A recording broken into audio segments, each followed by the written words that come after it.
नमस्कार दोस्तों, इस समय पूरा देश हिला हुआ है। जी हाँ दोस्तों, नीट कंट्रोवर्सी की हम बात कर रहे हैं। अभी आपने देखा नीट कंट्रोवर्सी की वजह से हजारों स्टूडेंट्स सड़क पे आ चुके हैं, प्रोटेस्ट कर रहे हैं। तो सबसे पहले तो हम ये जानते हैं नीट है क्या। नीट एग्जाम इंडिया में एमबीबीएस के लिए करवाया जाता है और इस बार ऑफलाइन मोड में हुआ था। ऑफलाइन मोड में होने के बाद आप देख सकते हैं जब रिजल्ट आया, 6 स्टूडेंट्स जो एक ही एग्जाम सेंटर से हैं, सेम मार्क्स उनके एज इट इज मार्क्स हैं और वो टॉपर है। 720 नंबर का पेपर होता है, 720 नंबर आ रहे हैं। 6 स्टूडेंट्स एक ही एग्जाम सेंटर से, किसी का कोई सरनेम नहीं है और उनके रोल नंबर्स के बीच में ज्यादा डिफरेंस नहीं है। मैंने अपने करियर में ऐसा कभी नहीं देखा, लेकिन बहुत पहले एक बार हुआ था।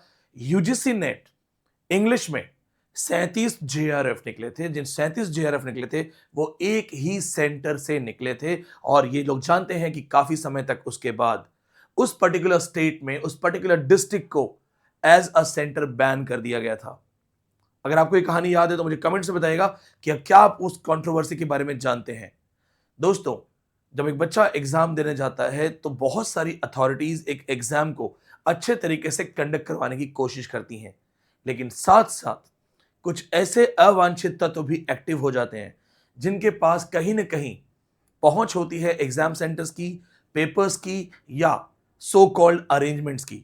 आपने देखा अभी राजस्थान में सब इंस्पेक्टर भर्ती घोटाले में पता चला कि जो राजस्थान सब इंस्पेक्टर भर्ती में जो टॉपर है वो भी एक सेटअप के थ्रू, एक अरेंजमेंट के थ्रू टॉपर बना। देखिए यहां क्या हुआ। 6 स्टूडेंट्स सेम एग्जाम सेंटर से टॉप रैंक लेके आ रहे हैं, जो कि अब तक का सबसे बड़ा इशू है। इन्होंने क्या किया, इन्होंने सिर्फ इतना किया कि अलग अलग स्टूडेंट्स, अलग अलग जो जो 67 टॉपर्स हैं, 6 स्टूडेंट्स एक ही सेंटर से, ओवरऑल 67 टॉपर्स प्लस जो इनके मार्क्स हैं 716, 718, 719, जो आ नहीं सकते, जो स्कोर आ ही नहीं सकता, क्योंकि या तो वहां पे 4 नंबर 2 नंबर का फॉर्मूला है या नेगेटिव मार्किंग में ये नंबर नहीं बनते, उनको वो नंबर मिले हैं। क्योंकि चूंकि ये नीट का है तो बहुत ज्यादा एक्सप्लेनेशन में नंबर्स का नहीं दे पाऊंगा, लेकिन आपने देखा कि अलग पांडे सर जो फिजिक्स की फैकल्टी हैं, नीट के एक्सपर्ट हैं, उनके अलावा अलग अलग कोचिंग सेंटर जो नीट पढ़ाते हैं, उनके टीचर्स ने आके भी ये बाकायदा समझाया कि एनटीए ने ओएमआर शीट रीड करवाने में गड़बड़ की है। नीट एग्जाम ऑफलाइन होता है, ऑफलाइन में ओएमआर शीट होती है और इस बार एनटीए का एग्जाम यूजीसी नेट का भी ऑफलाइन किया गया है। ऑफलाइन में यूजीसी नेट एग्जाम में भी ओएमआर शीट होगी। क्या चांसेस हैं कि जब वो नीट का एग्जाम ऑफलाइन में ठीक से नहीं करवा रहे और ओएमआर शीट में गड़बड़ हो रही है, कितने चांस हैं कि ये यूजीसी नेट में भी हो सकता है। बहुत पहले रवीश कुमार ने भी इस पे एक रिपोर्ट दी थी कि यूजीसी नेट ऑफलाइन एग्जाम में गड़बड़ होती है। देखते हैं यहां पे और क्या क्या डेवलपमेंट्स हैं। अब ये कह रहे हैं 1600 स्टूडेंट्स के जो प्रॉब्लम्स को एनालाइज करने के लिए हाई पावर्ड कमिटी बनी है। हाई पावर्ड कमिटी एनटीए को क्रॉस चेक करेगी। एनटीए को यानी कि री एग्जामिनेशन होगा। री एग्जामिनेशन मतलब एनटीए की कमिटी का क्रॉस एग्जामिनेशन होगा, राइट वर्ड है। इंक्वायरी बैठेगी, पता किया जाएगा क्या ये क्लरिकल मिस्टेक है, कंप्यूटर मिस्टेक है या इसके पीछे सच में कोई रीजन है। तो इसका मतलब ये है दोस्तों, जो एनटीए यूजीसी नेट का एग्जाम करवाता है, ध्यान से देखिएगा, नेशनल टेस्टिंग एजेंसी, जो एनटीए यूजीसी का एग्जाम करवाता है, एनटीए एग्जाम्स में सीयूईटी पीजी के एग्जाम करवाता है, वो एनटीए आ गया है अंडर स्कैनर। तो उसके ऊपर एक कमिटी बन गई है। फिर यहां देखते हैं, ये जो न्यूज है ये हिंदुस्तान टाइम्स की है। हिंदुस्तान टाइम्स भी इस न्यूज को क्लियर कर रहा है। NEET UG results demand for probe and re examination growing. अगर री एग्जामिनेशन कॉन्सेप्ट पे काम होता है और एनटीए पे बहुत सारी क्वेरीज आती हैं, तो क्या UGC net NTA UGC net का एग्जाम 18 जून को करवा पाएगा? क्योंकि ये तो एनटीए ने भी नहीं सोचा होगा कि रिजल्ट आते ही लेने के देने पड़ जाएंगे। तो अब एनटीए के पास इतनी मेल्स आ रही हैं, इतने कॉल्स आ रहे हैं और इतने नोटिसेज आ रहे होंगे, लॉयर्स के नोटिसेज आ रहे होंगे। बहुत सारे बच्चे ऐसे हैं जो इंडिविजुअली लॉयर्स हायर कर सकते हैं। प्लस चूंकि एक गवर्नमेंट इश्यू बन चुका है, स्कैम बोला जा रहा है इसे, बोला जा रहा है कि ऑर्गेनाइज स्कैम है, जानबूझ के किया गया है कुछ लोगों को बेनिफिट देने के लिए। इनडायरेक्टली खबर यह भी आ रही है कि 6 लाख रुपए की फीस ली गई है, 6-6 लाख लिए गए हैं। मैं फिर से क्लियर कर दूं, मेरे सोर्सेज गूगल के थ्रू ही हैं, ये मेरा एग्जाम नहीं है, मैं नेट का एक्सपर्ट नहीं हूं। पढ़ के सीखने का मौका मिलता है। जो पढ़ के सीखा है वो बता भी रहा हूं और साथ में ये भी कह रहा हूं, प्लीज आप अपने डेटा सर्च कीजिएगा। मेरे दिए हुए डेटाज इंटरनेट से लिए गए हैं और मैं इसकी कोई गारंटी नहीं लेता कि वास्तव में किसी ने पैसे लिए तो कितने लिए और नहीं लिए तो नहीं लिए। सिर्फ इतना जानने में आया, सुनने में आया 6 लाख पर स्टूडेंट लिए गए हैं।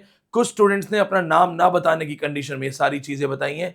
रिसेंटली फिजिक्स के जो टीचर हैं अलक पांडे सर, उन्होंने भी ये बोला कि जब एक स्टूडेंट को उन्होंने थोड़ा सा डराने वाले तरीके से पूछा कि बताइए कैसे हुआ है, तो उसने भी इनडायरेक्टली ये हिंट किया कि हाँ सर एक सेटिंग हुई।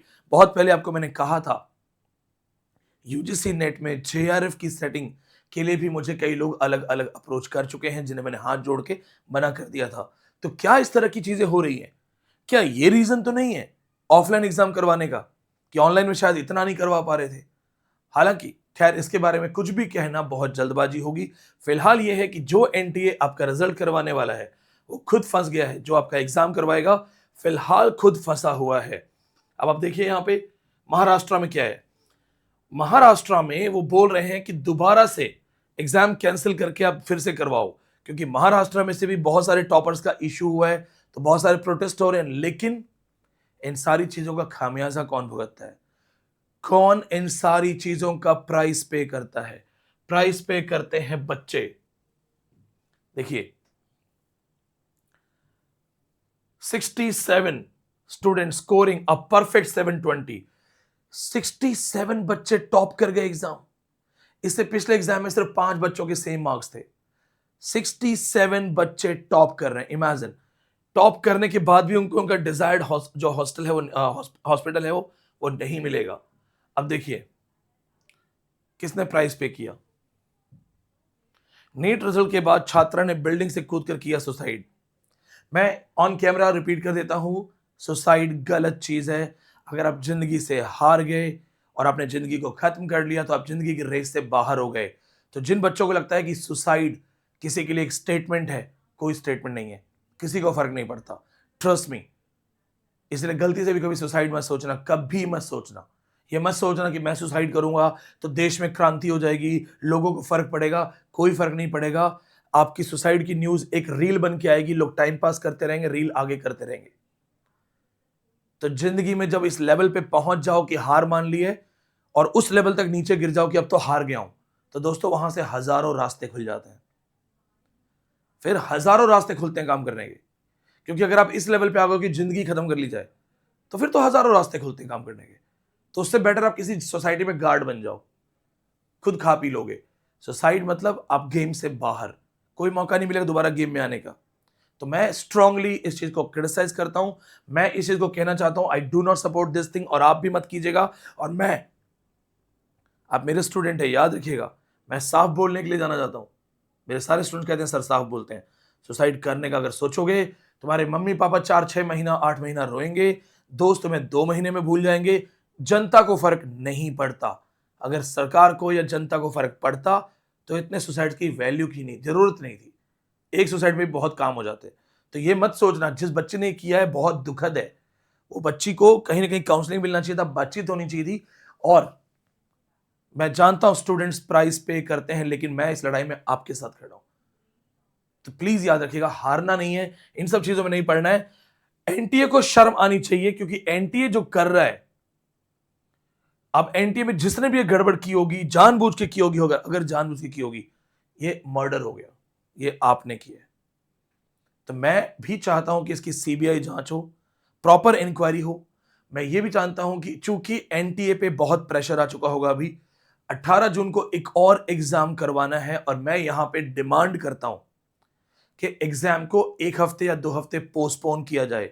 रीजन, जिस एनटीए पे लगातार इंक्वायरी चल रही है, जब तक ये क्लियर नहीं हो जाता कि एनटीए का कोई बंदा, कोई आदमी, कोई अथॉरिटी इन चीजों में मिली हुई नहीं है, अगला एग्जाम ना करवाया जाए। क्या होगा अगर यूजीसी नेट में भी सबके रिजल्ट्स किसी न किसी तरीके से आए? आप बहुत मेहनत करके एग्जाम सेंटर में जाओ और वहां पे कुछ ना कुछ फिक्सेशन हो।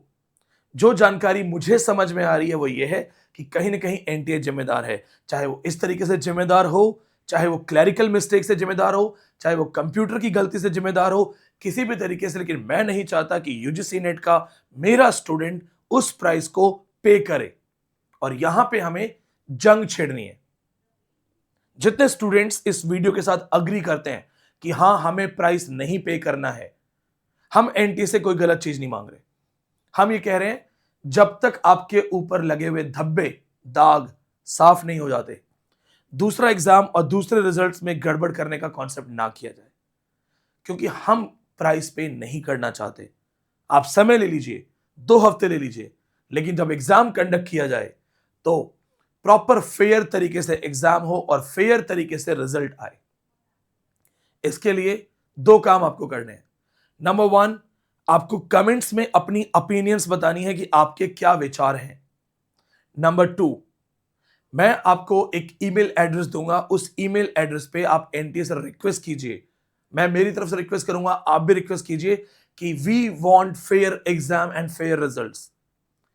कौन करवा रहा था नीट के एग्जाम में गड़बड़ या कैसे हुई? एनटीए करवा रहा है। सीयूईटी यूजी के एग्जाम लास्ट मिनट पोस्टपोन हुए, एनटीए इशू कर रहा है। हमारा ऑफलाइन एग्जाम होने वाला है, यूजीसी नेट का एग्जाम अब ऑफलाइन होगा। क्या होगा अगर ओएमआर शीट में गलती हो जाए? आपका तो भीड़ भी नहीं है, आपका तो क्राउड भी नहीं है। नीट में 23 लाख के ऊपर बच्चे बैठते हैं, तो सरकार सुन रही है। नीट के अंदर बड़े बड़े कोचिंग सेंटर्स इन्वॉल्व हैं, तो सरकार सुन रही है। आपकी कौन सुनेगा? 90% आपके जो टीचर्स या यूट्यूबर्स हैं वो सिर्फ पढ़ा रहे हैं, यूजीसी के पास कोई प्रोटेस्ट करने भी नहीं जाएगा। अगर आपके साथ धांधली हो गई, अगर आपके साथ गड़बड़ हो गई, तो कौन सुनेगा? इस वीडियो को जितने स्टूडेंट्स के ग्रुप्स हैं वहां शेयर करो, क्योंकि दोस्तों चाहे मैं हूं चाहे और टीचर्स हो, हम सब क्वालिफाइड हैं। हम प्राइस पे नहीं करेंगे, आप प्राइस पे करोगे। ये आपकी जंग है जिसमें मैं आपके साथ हूं, लेकिन इस जंग में मुझे आपका कंधा भी चाहिए। मैं सिर्फ इतना चाहता हूं, फेयर एग्जाम फेयर रिजल्ट। हम एनटीए के खिलाफ नहीं है, हम सरकार के खिलाफ नहीं है, लेकिन हम as a citizen of India, a proud citizen of India, हमारा हक है हमारा एग्जाम ईमानदारी से हो, हमारा रिजल्ट ईमानदारी से हो। नीट के केस में जांच की जाए एनटीए की, कौन कौन से लोग एनटीए में जिम्मेदार हैं। कंप्यूटर खराब हुआ, कंप्यूटर जिम्मेदार है तो उसे ठीक किया जाए। क्लरिकल मिस्टेक है तो उसे ठीक किया जाए। और अगर कोई नेक्सस है, कोई गैंग है, तो उन्हें तुरंत नैब किया जाए, पकड़ा जाए। With this demand I Vineet Pandey request you, share this video, क्योंकि कोई ना कोई अगर आवाज उठाएगा और उसको शेयर नहीं किया जाएगा तो वो आवाज कहीं दब के रह जाएगी। आप इस आवाज के माइक बनो, स्पीकर बनो, इसे आगे लेके जाओ, क्योंकि एग्जाम आपका है और प्राइस आपको पे करना पड़ेगा। जंग आपकी है, लड़ना आपको पड़ेगा। बहुत बहुत धन्यवाद।